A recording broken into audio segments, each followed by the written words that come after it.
नमस्कार. आज आपण लेक्चरमध्ये पाहणार आहोत 1857चा स्वातंत्र्य युद्धाचे परिणाम आणि महत्त्व. 1857चा स्वातंत्र्य संग्राम त्याचे नक्की काय भारतीय जीवनावर परिणाम झाले किंवा भारतीय व्यवस्थेवर, समाज व्यवस्थेवर काय परिणाम झाला आणि त्याचं महत्त्व नक्की काय होतं ते पाहणार आहोत. तर पहा, पहिलं ब्रिटिश ईस्ट इंडिया कंपनीचा शासनाचा शेवट झाला. 1857च्या जे युद्ध झालं या क्रांतीपासूनच धडा घेऊन भारतीयातील ब्रिटिश ईस्ट इंडिया कंपनीच्या शासनाचा शेवट झाला. 1 ऑगस्ट 1858 रोजी हा कायदा पास केला. त्यानुसार या कंपनीच्या शासनाचा अंत होऊन म्हणजे ब्रिटिश ईस्ट इंडिया कंपनीच्या शासनाचा अंत झाला आणि आता भारतावर ब्रिटिश महाराणीची सम्राट सत्ता स्थापन झाली. भारताचे शासन चालवण्यासाठी एका व्हाईसरॉयची नियुक्ती करण्यात आली आणि 1858च्या कायद्यानुसार बोर्ड ऑफ कंट्रोल आणि बोर्ड ऑफ डायरेक्टर्सच्या जागी आता भारत मंत्री आणि त्यांना प्रशासकीय मदतीसाठी 15 सदस्यांचे एक मंडळ याची नियुक्ती करण्यात आली. ह्या स्वातंत्र्य संग्रामानंतर प्रशासनात भारतीयांचा सहभाग. ब्रिटिश ईस्ट इंडिया कंपनीच्या भारतीय प्रशासनात भारतीयांना सामावून न घेता त्यांना दूर ठेवलं होतं. पण हे 1857ची क्रांती झाली त्यामुळे किंवा त्यासाठी 1861 साली भारतीय परिषद कायदा पास करण्यात आला आणि त्यानुसार भारतीयांना प्रशासनात सामावून घेण्यात येऊ लागलं. भारतीयांचे विचार आणि मन समजावून घेणं हा त्यामागचा उद्देश होता आणि त्यासाठीच भारतीयांच्या हितासाठी 1892, 1909, 1919 आणि 1935 साली कायदे करण्यात आले. स्वातंत्र्य आंदोलनास प्रेरणा मिळाली या 1857च्या क्रांतीमुळे. याचा महत्त्वाचा परिणाम झाला तर स्वातंत्र्य आंदोलनाला प्रेरणा मिळाली. या क्रांतीमुळे जनतेत राष्ट्रीय जागृती निर्माण झाली आणि त्यामधूनच भारतीय लोक संघटित झाले. परिणामी काँग्रेसचा या संघटनेनंतर जन्म झाला. 1857ची क्रांती झाली नसती तर भारतीयांचे साहस, आत्मगौरव, कर्तव्यपरायणता, जीवनशक्तीचा अंत झाला असता. इंग्रजांचे अत्याचार वाढत गेले असते आणि त्यामध्येच भारतीयांचं जीवन संपलं असतं. 1857चा उठावाचा अनुभव घेऊनच पुढे शिस्तबद्ध स्वातंत्र्याचं आंदोलन केलं गेलं. म्हणून ही 1857ची स्वातंत्र्य संग्रामाची क्रांती ही महत्त्वपूर्ण भूमिका भारत स्वतंत्र होण्यामध्ये बजावते. तसंच सैन्याची पुनर्रचना केली ब्रिटिशांनी. 1857च्या क्रांतीच्या सुरुवातीला कंपनीच्या लष्करातील हिंदी सैनिकांनीच केली होती. ही क्रांती हिंदी सैनिकांनीच सुरुवात केली होती आणि या क्रांतीत त्यांचाच मोठा सहभाग होता. त्यामुळे आता सैन्य रचनेत परिवर्तन करणं हे ब्रिटिशांना अत्यावश्यक वाटू लागलं. म्हणून त्यांनी ही 1857च्या क्रांतीनंतर सैन्य रचनेत बदल केला. ब्रिटिश सरकारने 1868 मधील धील कमिशनची नियुक्ती केली आणि या कमिशनने 1869 मध्ये एक अहवाल सरकारला सादर केला, शिफारशी केल्या. त्यावरून त्यांनी भारतीय सैन्याची पुनर्रचना केली. सरकारने बंगालचे सैन्य बरखास्त केले. ब्रिटिश सैन्य देशात ठिकठिकाणी विखुरण्यात आले. लष्करातील सर्व अधिकार इंग्रजांनाच देण्यात आले. तोफखाना इंग्रज अधिकाऱ्यांच्या ताब्यात ठेवण्यात आला.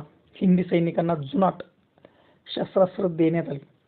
हिंदी सैनिकांचं संघटन राहू नये म्हणून सरकारने भारतीय सेनेचे जाती, धर्म, प्रांताच्या आधारावर वेगवेगळे सैनिकी विभाग बनवले आणि त्यांना अलग अलग कसं ठेवलं जाईल यासाठी प्रयत्न केला.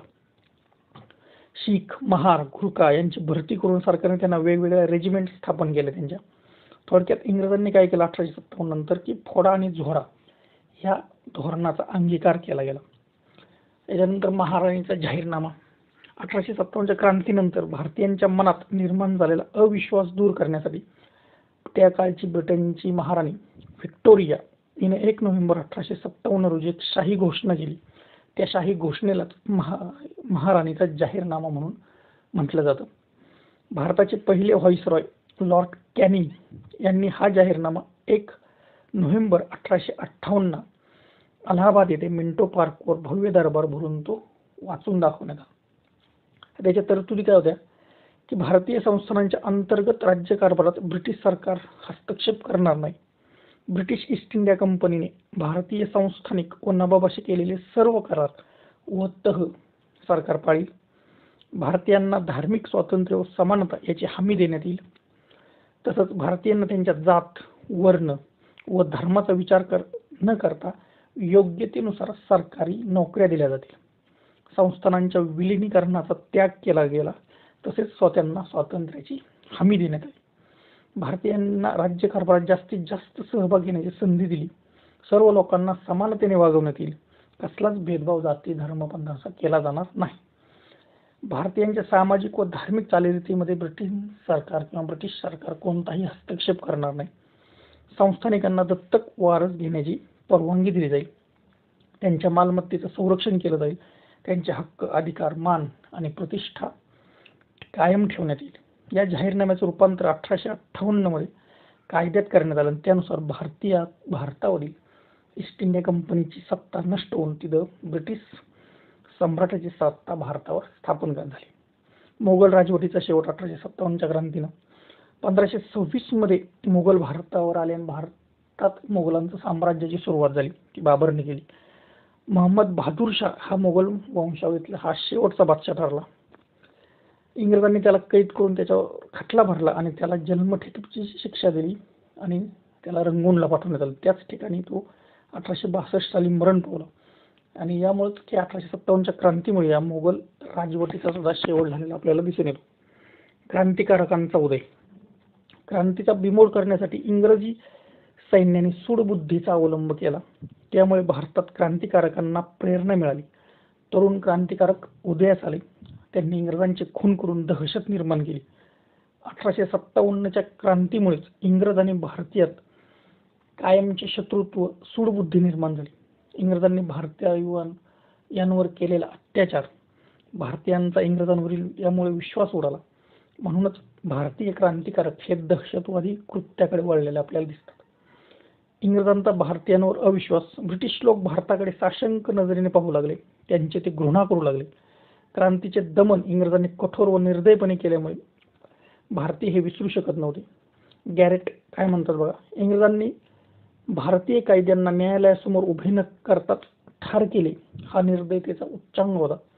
त्यांनी हजारो शांतिप्रिय नागरिकांना तलवारीने ठार केले. या व्यवहारामुळे भारतीयात ब्रिटिश साम्राज्य नष्ट करण्याची भावना जागृत झाली. फोडा आणि झोडा या धोरणाचा अवलंब केला. 1857च्या क्रांतीत हिंदू मुसलमान यांनी संयुक्तरित्या भाग घेतला होता. त्यांच्यामध्ये त्यावेळेस एकता होती.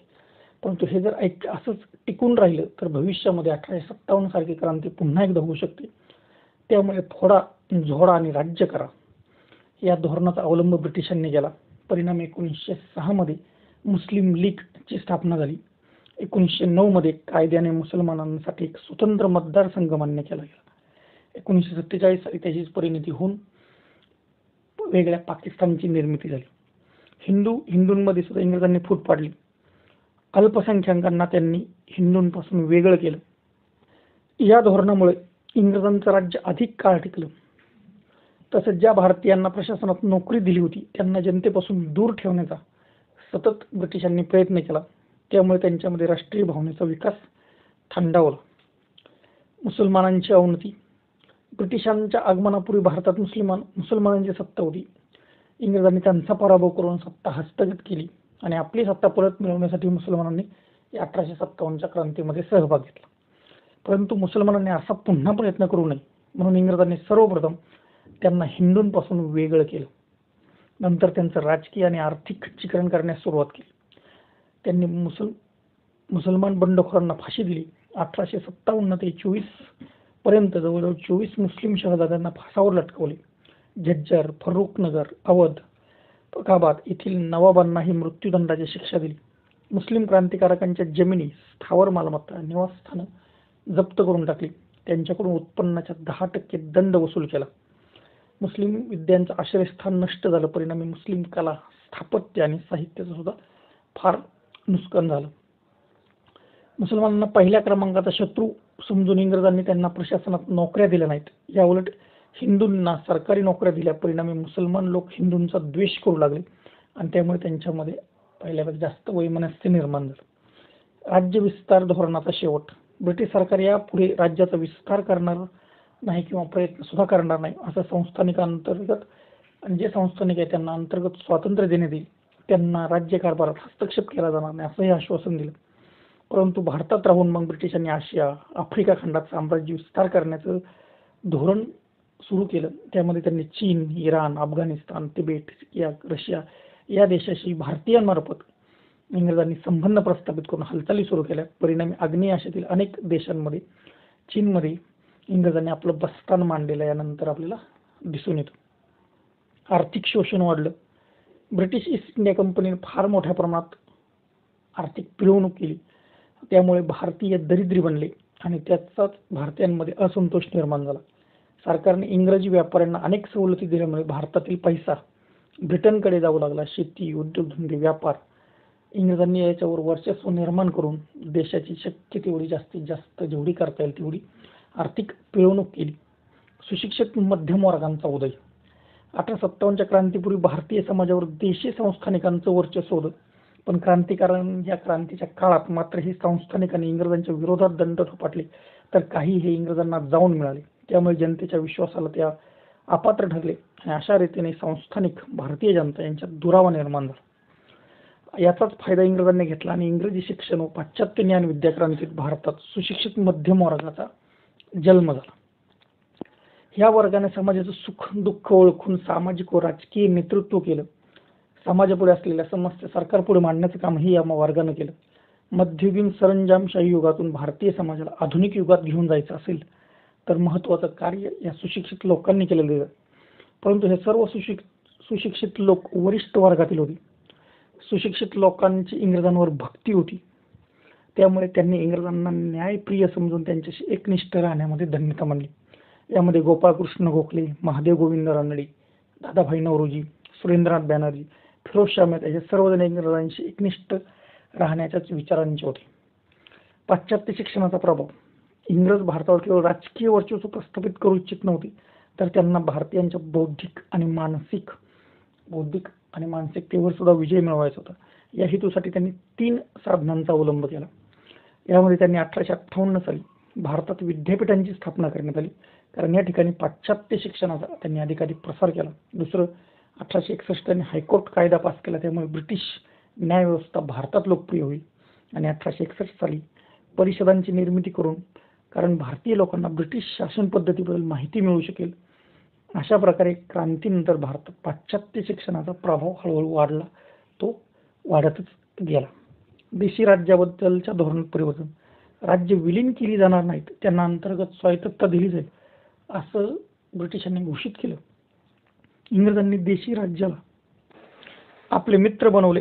त्यामुळे व्हिक्टोरिया राणीनं 1858 साली देशी राज्यांचा मान, प्रतिष्ठा, गौरव, सन्मान राखला जाईल असं धोरण जाहीर केलं. जातीय कटुता निर्माण झाली. क्रांतीनंतर इंग्रजांनी भारतीयांशी असलेले सामाजिक संबंध समाप्त केले, कारण त्यांच्यातील जातीय कटुतेची भावना उग्र झाली. आता ते भारतीयांना शत्रू समजू लागले. त्यामुळेच ते भारतीयांना काळे भारतीय म्हणून सुद्धा पुकारत. यामुळे इंग्रज व भारतीय यांच्यातील दरी वाढत गेली आणि ती अखेरपर्यंत टिकली. धन्यवाद.